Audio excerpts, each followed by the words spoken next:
जब भी हम प्रोसेसर्स की बात करते हैं तो हमारे दिमाग में सिर्फ गिने चुने नाम ही आते हैं, जैसे कि इंटेल, एएमडी। और अगर हम मोबाइल प्रोसेसर्स की बात करें तो हमारे दिमाग में आता है स्नैपड्रैगन, एआरएम, मीडियाटेक। और ये बात तो आपको पता ही होगी कि ये सारे प्रोसेसर्स इंडिया के बिल्कुल भी नहीं है। तो हो सकता है कि आपको भी ना पता हो कि इंडिया के पास भी खुद का एक प्रोसेसर है जिसके विदेशी प्रोसेसर्स के कंपैरिजन में काफी ज्यादा बेनिफिट्स हैं और जिसका इस्तेमाल हमारे देश की गवर्नमेंट एजेंसीज भी कर सकती हैं, जैसे कि डीआरडीओ, इसरो। और इससे एक और बेनिफिट होगा कि हम पुराने प्रोसेसर्स में जो वल्नरेबिलिटी है हम उनसे भी बच पाएंगे। एक साल पहले में हमने देखा था कि इंटेल के प्रोसेसर में एक बहुत बड़ी वल्नरेबिलिटी निकली थी, एक मेल्टडाउन नाम से। और इंटेल के प्रोसेसर तो काफी ज्यादा इस्तेमाल होते हैं जो कि एक बहुत बड़ा थ्रेट बन जाता है। तो आज की इस वीडियो में हम उसी इंडियन प्रोसेसर के बारे में बात करने वाले हैं। तो without any further do, let's roll the intro.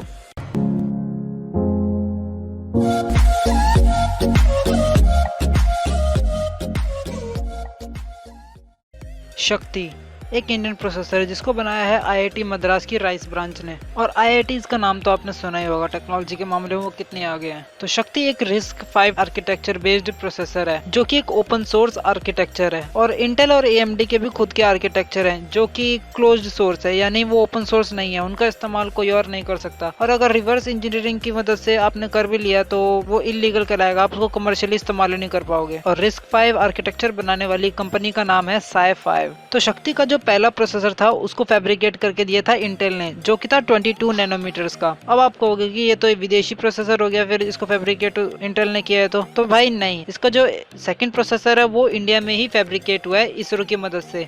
ISRO की एक सेमीकंडक्टर वाली एक ब्रांच है जो कि चंडीगढ़ में है, उसने फैब्रिकेट करके दिया 180 नैनोमीटर्स का। हाँ, 180 नैनोमीटर्स 22 नैनोमीटर्स के कंपैरिजन में काफी ज्यादा है, पर अब जो है इंडिया का यही है। 180 नैनोमीटर वाला जो इसरो ने फैब्रिकेट किया है वो प्रोसेसर साइज में इंटेल के फैब्रिकेट किए हुए प्रोसेसर से बड़ा होगा। वैसे ही इंडिया में काफी ज्यादा सेमीकंडक्टर टेक्नोलॉजीज की कमी है, फिर भी 180 नैनोमीटर्स का प्रोसेसर फैब्रिकेट करना भी इंडिया के लिए काफी बड़ी बात है। और इंटेल के प्रोसेसर भी स्टार्टिंग में जो फैब्रिकेट होते थे तो काफी ज्यादा साइज के थे, जैसे कि उनका भी 110 नैनोमीटर्स ऐसे प्रोसेसर आते थे। वैसे ही इंडिया के अभी आ रहे हैं 180 नैनोमीटर्स। और जैसे जैसे टेक्नोलॉजी एडवांस हो जाएगी, हम और रिसर्च करते जाएंगे इसमें और नई टेक्नोलॉजीज आती जाएंगी इंडिया में, वैसे वैसे प्रोसेसर की फैब्रिकेशंस भी अच्छी होती जाएगी और ये साइज और कम हो जाएगा। तो अब बात कर लेते हैं शक्ति प्रोसेसर को हम किधर इस्तेमाल कर सकते हैं। तो शक्ति प्रोसेसर मेनली 3 क्लास में आता है। हाँ, मैं जानता हूँ इसके 2 क्लास और हैं, पर वो इन तीनों क्लास को मिलाकर ही बनाए गए हैं। तो पहला क्लास है ई क्लास, और दूसरी क्लास है सी क्लास, और तीसरी क्लास है आई क्लास। तो ई क्लास में ऐसा है कि आप IoT बेस्ड डिवाइसेस में इसका इस्तेमाल कर सकते हो, जैसे कि स्मार्ट वॉच, टीवी, ड्रोन्स और AC और स्मार्ट होम्स। और जो सी क्लास के प्रोसेसर्स हैं वो सबसे ज्यादा औसम है क्योंकि हम उनका इस्तेमाल करेंगे मोबाइल डिवाइसेस में। और इंडिया में कंप्यूटर से ज्यादा तो मोबाइल डिवाइसेस ही आम आदमी इस्तेमाल करता है। इंडिया में ज्यादातर स्मार्टफोन्स चाइना से इम्पोर्ट होते थे, तो इसलिए हो सकता है कि इंडिया भी अब शक्ति को इस्तेमाल करे। और जो शक्ति का आई क्लास प्रोसेसर है उसका हम इस्तेमाल कर सकते हैं लैपटॉप्स में, डेस्कटॉप्स में। हाँ, वो इतने ज्यादा अच्छा परफॉर्म तो नहीं कर पाएंगे, पर अभी फिलहाल के लिए ठीक ही है। तो अब बात कर लेते हैं ये शक्ति के एडवांटेजेस क्या है। ये बात तो साफ है कि ये इंटेल और ARM, AMD इन सब के कंपैरिजन में काफी कमजोर प्रोसेसर है अभी फिलहाल के लिए तो, पर इसके फायदे भी काफी ज्यादा हैं। अगर हम कहीं और से टेक्नोलॉजी इंपोर्ट करते हैं तो हमें एक ये रिस्क फैक्टर रहता है, हो सकता है कि जो विदेशी कंपनी है वो जानबूझ के हमें जो प्रोसेसर्स इंपोर्ट कर रहे हैं उसमें कोई लूप होल छोड़ दे, और उस लूप होल को हम जल्दी से कैच भी नहीं कर पाएंगे क्योंकि वो टेक्नोलॉजी उनकी है। और इस शक्ति प्रोसेसर का एक और फायदा ये है कि इसमें काफ़ी ज़्यादा हमको सिक्योरिटी मिल जाती है, क्योंकि ये हम भारत में ही बना रहे हैं तो हमको पता है कि हम इसमें क्या डाल रहे हैं, क्या नहीं डाल रहे हैं, और इसमें क्या फ्यूचर में वल्नरेबिलिटीज हो सकती हैं या फिर ये कहाँ किस जगह से कमज़ोर है। तो फ्यूचर में अगर कोई वल्नरेबिलिटी निकलती है तो हम उसे जल्दी से फिक्स कर सकते हैं। पर अगर वो इंटेल या फिर ARM या विदेश की कोई भी टेक्नोलॉजी है तो हम उसे फिक्स करने के लिए इंतजार करना पड़ेगा उनके इंजीनियर्स का कि वो कब आएंगे और वो कब उस चीज़ को फिक्स करेंगे।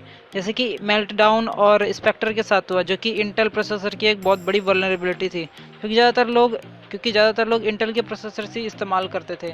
तो सबके दिमाग में ये था कि हमारे कंप्यूटर्स हैक हो जाएंगे, हमारे कंप्यूटर्स को नुकसान पहुंच सकता है इससे।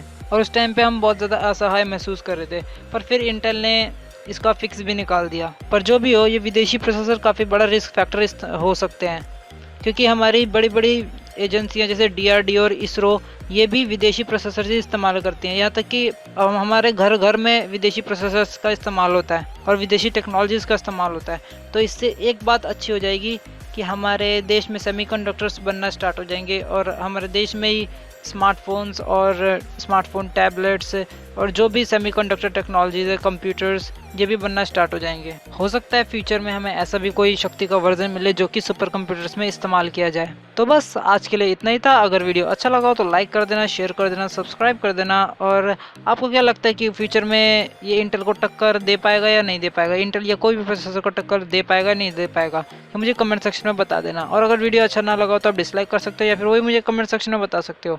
तो जल्दी मिलता हूँ मैं आपसे नेक्स्ट वीडियो में, तब तक के लिए गुड बाय।